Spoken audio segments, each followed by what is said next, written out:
Okay, so our last big progressive reform that doesn't involve the government, I mean, it does, but like not that way. That's not a government reform that we want to talk about is nature preservation.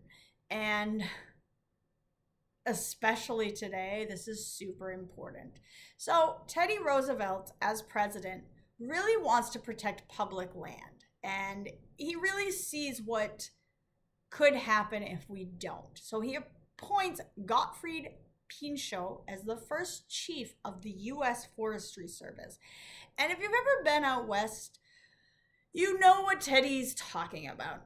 Not that we don't have nice stuff here on the East Coast, but there's a lot more land and open land that if you see it in the West, you totally get why Roosevelt wanted to preserve it.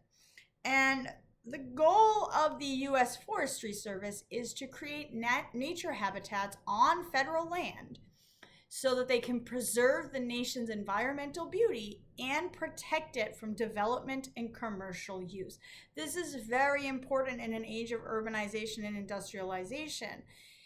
You don't want to lose all of this beauty to cities. And so Teddy really sees that we need to protect this stuff. And he works together with a naturalist named John Muir to tour the country and preserve the land. And I think there's 63 big national parks today that you can all thank Teddy Roosevelt for creating. One of them is Shenandoah, which is up in or down in Virginia. There's a lot of them out west. Over here on the East Coast, we don't have many. You've got Acadia up in Maine, which is definitely worth it. But to see those real parks, you really do want to go west. We have parks like Crater Lake in Oregon, Mesa Verde in Colorado, the deserts, the Painted Desert in Arizona, Yosemite, Yellowstone. There's so many, you guys. You just need to go see them. These places are all designated for preservation. Some of them also have monuments. The St. Louis Arch is a national park. There's also 150 national forests preserved to be the land of many uses. Under Roosevelt, there are 18 national monuments formed, 51 federal preserves, bird preserves, 5 national parks, and over 150 national forests, which preserved about 230 million acres of public land in total.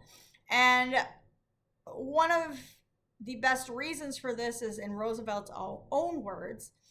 He says, "We have become great because of the lavish use of our resources. But the time has come to inquire seriously what will happen when our forests are gone, when the coal, the iron, the oil, and the gas are exhausted, when the soils have still further impoverished and washed into the streams, polluting the rivers, denuding the fields, and obstructing navigation. It is also vandalism wantonly to destroy or to permit the destruction of what is beautiful in nature, whether it be a cliff, a forest, or a species of mammal or bird. Here in the United States, we turn our rivers and streams into sewers and dumping grounds. We pollute the air. We destroy forests and exterminate fish, birds, and mammals, not to speak of vulgarizing charming landscapes with hideous advertisements.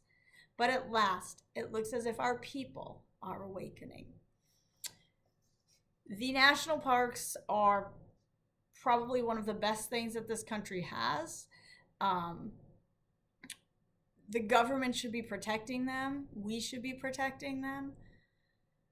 Without nature, we have nothing.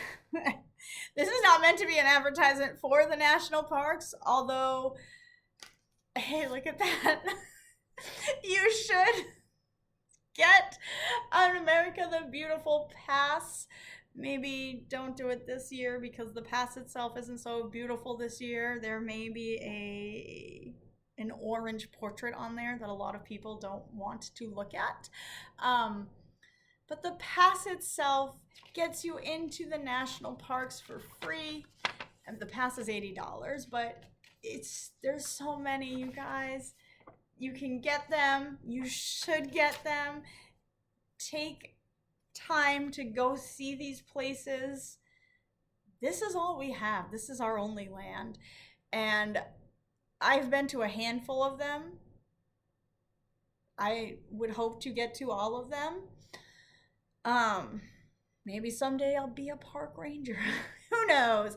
But we need these parks, and we need people who think like Teddy to keep these parks where they are and what they are. So get yourself an America the Beautiful National Parks Pass and National Parks Ranger Service. If you see this, call me. I'm always looking to work. Not that I don't love teaching APUSH, but if somebody wants to hire me to be a park ranger, I'll see you there. All right, I'm going to end this now. Bye.